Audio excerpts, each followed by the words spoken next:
আসসালামু আলাইকুম প্রিয় দর্শক, আপনাদের সকলকে আমন্ত্রণ জানাচ্ছি বৈঠকি কথা অনুষ্ঠানে। বৈঠকি কথায় আজ আমাদের অতিথি হিসেবে আছেন বিএনপি নেতা এবং প্রখ্যাত মুক্তিযোদ্ধা, বীর মুক্তিযোদ্ধা, সাবেক ছাত্রনেতা জনাব অ্যাডভোকেট ফজলুর রহমান। জনাব ফজলুর রহমান ভাই, আপনাকে স্বাগত জানাচ্ছি আমাদের অনুষ্ঠানে। আশা করি আপনি ভালো আছেন। আমি আপনাকেও ধন্যবাদ জানাচ্ছি। আলহামদুলিল্লাহ, আমি ভালো আছি। ধন্যবাদ। আমরা দেশের যে অবস্থায় এখন আছি, এখন একটা বিশেষ পরিস্থিতি বিরাজ করছে দেশে। এটা বিশেষ বললাম এই কারণে, একদিকে মানুষের মধ্যে সামনে নির্বাচন কি হবে কি না হবে এটা নিয়ে একটা আলোচনা, বিপরীত দিকে পলিটিক্যাল পার্টিগুলির মধ্যে এক ধরনের চিন্তা, এক ধরনের প্রস্তুতি।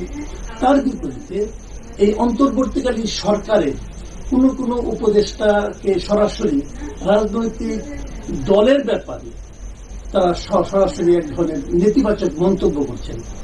তো এই রাজনৈতিক দলের ব্যাপারে মন্তব্যগুলো অন্তর্বর্তীকালীন সরকারের যে নিরপেক্ষতা, সেই নিরপেক্ষতাকে কি আপনি মনে করেন যে কিছুটা হলেও ক্ষতিগ্রস্ত করছে? আপনাকে অসংখ্য ধন্যবাদ। আমাদের কথা যারা শুনছেন তাদেরকে আমি সালাম জানাচ্ছি, বাংলাদেশের সমস্ত মানুষকে, এবং যারা বাহির থেকে শুনছেন আসসালামু আলাইকুম। আসলে বাংলাদেশে এখন যা হচ্ছে তা হওয়ার কথা ছিল না, আমার চিন্তায়ও ছিল না। আমি যদি 5ই আগস্টে এখন নিজেকে অবস্থান করে দেখি, 5ই আগস্টে কিন্তু আমি এটা কল্পনাও করি নাই যে দেশ আজকের পর্যায়ে এসে দাঁড়াবে। আমার কল্পনা তো ছিল না যে মির্জা ফখরুল ইসলাম আলমগীরের মতো একজন নিরেট ভদ্র মানুষ, শুধু রাজনৈতিক পরিচয় না, পারিবারিক পরিচয়ে, ব্যক্তিগত পরিচয়ে, যাকে সারা দেশের মানুষ জানে, তার মতো ভদ্রলোক খুব কম। তাকে তার নাতির বয়সী ছেলেদের মাধ্যমে থ্রেট শুনতে হবে, বলতে গেলে রাজনৈতিক গালাগালি শুনতে হবে, এটা আমার কাছে খুব দুর্ভাগ্যজনক। এমনকি আওয়ামী লীগের মতো ফ্যাসিস্ট ওবায়দুল কাদেরের মতো বেয়াদ্দব একজন লোকও কিন্তু মির্জা ফখরুল ইসলাম আলমগীরকে এই ধরনের কথা বলে নাই, যা বর্তমান সরকারের দুইজন উপদেষ্টা বললেন, যাদেরকে আমরা বলি আমাদের সন্তান, ছাত্রনেতা ছিল, তারা এখন এখানে মন্ত্রীর দায়িত্বে বসে আছে। মির্জা ফখরুল ইসলাম আলমগীর যে কথাটি বলেছেন, এটার মধ্যে দোষের কি? উনি বলেছেন যে যদি এই অন্তর্বর্তীকালীন সরকার, যেটা জনাব ইউনূস সাহেবের নেতৃত্বে আছে, এর মধ্যে ভিতরে থেকে যদি কেউ পলিটিক্স করে এবং সরকার থেকে যদি দল গঠন করতে চায়, যারা সেই দলের প্রতি, নতুন দলের প্রতি যাদের আনুগত্য থাকবে, যাদের পদ পদবি থাকবে, they must resign from the government. তা না হলে তো এটা নিরপেক্ষ সরকার, বা এটা তো নির্দলীয়, বা এটা ইন্টারিম গভর্নমেন্ট হলো না। কাজে আপনারা দল করেন, আপনাদেরকে বলছে, আবার আপনাদেরকে স্বাগত জানাই নতুন দলকে। আমাদের সন্তানরা দল করবে, ভালো দল হোক, কিন্তু দল করলে পরে কিংস পার্টি করতে পারবেন না, যে তলারটাও খাবেন, উপরেরটাও খাবেন, আবার নিচেরটা কুড়াবেন, এটা হবে না। এটাকে বলা হয় মুনাফিকি। এমনি 5ই আগস্টের ব্যাপারে এই সরকারের ইয়াং ছেলেপেলেরা মারাত্মক মুনাফিকি করেছে, এবং এটাকে আমি এখন বলি এটা বাটপারি করেছে দেশের মানুষের সাথে, প্রতারণা।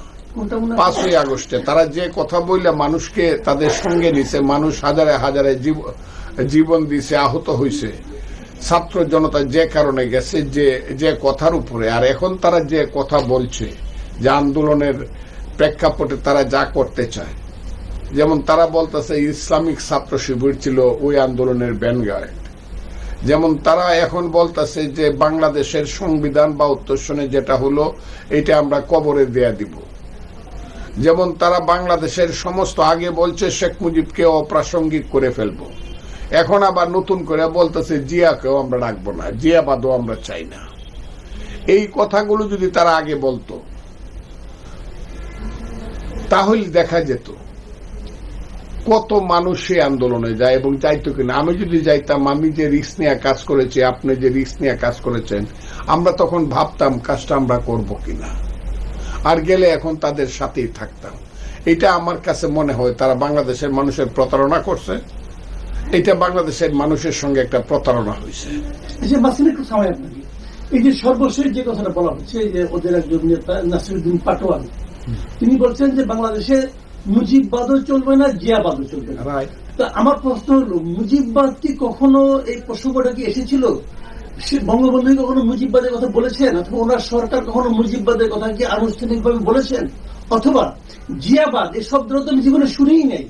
আপনি কি কখনো শুনেছেন যে জিয়াবাদ বলতে? কেউ জিয়াবাদ বলতে, আমি কালকেও কথাটা বলেছি, জিয়াবাদ বলে কোনো কথা আমি শুনি নাই। তবে মুজিববাদ কথাটা যেটা, এইটা মুক্তিযুদ্ধের সময় আমি যেহেতু মুজিব বাহিনী ট্রেনিং করেছি, বিএলএফ ট্রেনিং, আমরা দেরাদুনে বৈশা আমাদের নেতারা, 4 নেতা ছিল আমাদের বিএলএফ এর, 1 ফজলুল হক মনি, 2 সিরাজুল আলম খান, 3 আব্দুর রাজ্জাক, 4 তুফাইল আহমদ, তাদেরকে নিয়ে সবাই সিদ্ধান্ত করলো যে বিএলএফ কইলে অনেকটা বুঝে যাচ্ছে না, সোজাভাবে এখন যুদ্ধের সময়টা বলতে হবে আমরা মুজিব বাহিনী। এই যে মুজিব বাহিনী নামটা আসছে 62 সন থেকে যে বিএলএফ গড়ে উঠলো, এইটাই মুক্তিযুদ্ধের সময় মুজিব বাহিনী হইল।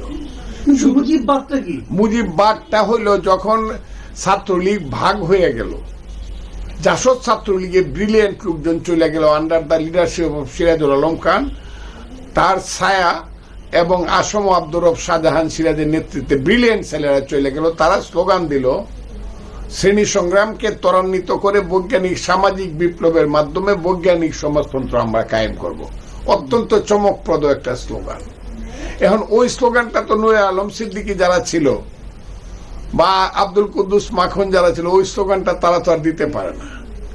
কাজেই তারা সমাজতন্ত্রের স্লোগানটা না দিয়া বলল যে আমাদেরও সমাজতন্ত্র চাই, আমরা গণতন্ত্রের মাধ্যমে সমাজতন্ত্রে উন্নীত করব দেশকে। এইটার নাম দিল, প্রসেসটার নাম দিল মুজিববাদ। এটার পিছনে কিন্তু কোনো থিওরি বা থিসিস ছিল না। সরকারি স্বীকৃতি ছিল? হ্যাঁ, না না, তাও ছিল না, না তা ছিল না। কিন্তু ছেলেরা এটা, আমরা এটা বক্তৃতা করতাম বা ছেলেরা এটা ছাত্রলীগের। নাসিরুদ্দিন পাটোয়ারি যে মুজিববাদ এবং জিয়াবাদের বিরুদ্ধে ফাইট করতে চাচ্ছে, এটা কি প্রকৃত পক্ষে কোন আদর্শের বিরুদ্ধে ফাইট নাকি একটা ছায়ার বিরুদ্ধে লড়াই? এটা তো একটা ছায়ার বিরুদ্ধে। আর এইসব ছেলে পেলেরা কি জানে? কিছুই জানে না, এরা কিছুই জানে না। আমি এদের যে ইতিহাস নিছি, সেই ইতিহাস বলে তো অবাক হবে তারা। একদিন তো ইতিহাস আমি না বললাম, বলবো না, কারণ সন্তানের ইতিহাস বাবারা ওইভাবে বলে না। আমি এদের যে ইতিহাস জানতেছি, তাদের বাড়ি ঘর, অমুক তমুক, পুরুষ পূর্বপুরুষ, এগুলা যা জানতেছি, তাদের জনপ্রিয়তা যার যার এলাকাতে, এরা যে কি বলে, আল্লাহ এই গজব কেন এই দেশের মানুষের উপরে দিল আমি বুঝতে পারি না। এরা সারা দিন বেয়াদবের মতো কথা বলে, কথা বলবে, সন্তান পিতার সঙ্গে সব পিতার বিরুদ্ধে বিদ্রোহ করবে, কিন্তু সংস্কৃতির সীমা লঙ্ঘন করবে না। তারা কিন্তু সীমা লঙ্ঘন করতেছে। আমি একটু আগেও বলছি যে ঈদের দিন আমার 1 বছরের বড় ভাই, যে তাকে আমি সালাম করি, নামাজ পড়ি সালাম করি, বড় ভাইকে। বাঙালি কালচার, এটা কালচার। একজন মুরব্বী রাস্তা দিয়ে হাইটে যাইতেছে, আমার চেয়ে 10 বছর, আমি চেয়ারে বসে আছি, এমনি উঠে যাই, মুরব্বীরা দেখলেই সিগারেটটা লুকায় ফেলি। আমি সুপ্রিম কোর্টে ওকালতি করি প্রায় 50 বছরই প্রায় হয়ে গেছে। সুপ্রিম কোর্টে ওকালতি করি, জজ কোর্ট মিল্লা, টোটাল প্রায় 48 বছর হয়েছে। আমি যদি জানি আমার একদিনের সিনিয়র একজন লোক আছে, তাকে আমি স্যার ডাকি। এটা বাঙালির কালচার। এই কালচারটা এরা নষ্ট করে দিচ্ছে। এই কে ওই নাসিরুদ্দিন পাটোয়ারি কবে কোথায় পলিটিক্স করছে, কোন ইনস্টিটিউশনে কখন কলেজের বিপি ছিল, জিএস ছিল, কোন ছাত্র সংগঠনের নেতা ছিল, কেউ জানে না। এরা একটা, আমি মনে করব এরা একটা, ওই যে জাতিসংঘে বলছে মিটিকুলাস কি না ইংরেজিটা বলছে জনাব, এইগুলা আমার মনে হয় কেন জানি যে এরা একটা সময়ে একটা জায়গা থেকে সৃষ্টি হয়েছে, এদের পিছনে কোনো কালো শক্তি আছে এবং তাদের উৎপত্তি স্থল হলো একটা জায়গা বাংলাদেশের। এরা এখন বিভিন্ন নামে ডালপালা মেলছে, কিন্তু উৎপত্তি স্থল হলো একটা জায়গা। যে কারণে তারা, আমি আগের থেকেও জানি, এখনো আমি দেশে বিদেশে অনেকের সঙ্গে আমি আলাপ করছি, সবাই বলে এটা আগে থেকে এরা বেয়াদব। এই দলের ছেলেরা সব বেয়াদবের মতো কথা বলে এবং মিথ্যা কথা বলে 100%। মানুষকে হেয় প্রতিপন্ন করার জন্য, অপমান করার জন্য প্রয়োজনে যে কোনো ধরনের মিথ্যা কথা বলবে, কিন্তু মুখে থাকবে ইসলাম এবং ধর্ম। জি, যে কথাটা শুরুতে আমি বলছিলাম যে আপনি কি মনে করেন যে এই সরকার, মানে মির্জা ফখরুল ইসলাম আলমগীর বলেছেন যদি এই সরকার নিরপেক্ষতা বজায় রাখতে না পারে তাহলে নতুন একটা সরকার গঠনের প্রয়োজন হবে নির্বাচনের সময়। আমি বলতে চাচ্ছি কিন্তু যদি দিয়ে বলেছেন, আমার প্রশ্নটা হলো আপনি এখন পর্যন্ত যা দেখছেন এই সরকারের ক্যারেক্টার এবং এই সরকারের কর্মকাণ্ড, আপনার কি মনে হয় যে এখনো পর্যন্ত এই সরকার তার নিরপেক্ষতা বজায় রাখতে পেরেছে? আজকে একটা মিটিং হয়েছে, মিটিং এর পরিধিটা মৌলানা আজহারির মতো তো 15 লক্ষ লোকের না, মনে করেন 1500 লোকের বা 1000 লোকের, কিন্তু সব মুক্তিযোদ্ধা, 71-এর রিয়েল মুক্তিযোদ্ধা, রণাঙ্গনের মুক্তিযোদ্ধাদের একটা মিটিং হয়েছে আজকে। এই যে ইউনিটি রিপোর্টার্স ইউনিটি, যেটা ঘরে বাইরে মিলায় কোনো জায়গা ছিল না, আজকে এত হয়েছে। উপলক্ষটা ছিল জিয়াউর রহমানের জন্মদিনের ব্যাপার উপলক্ষ, কিন্তু বক্তৃতা করছে আমরা সব মুক্তিযোদ্ধারা, আমি, আব্দুল সালাম, সাদেক খান, উলফাত এবং বীর প্রতীক, বীর বিক্রম অনেকেই, এবং প্রধান অতিথি ছিলেন মেজর হাফিজউদ্দিন আহমদ, বীর বিক্রম, উনিও বীর বিক্রম।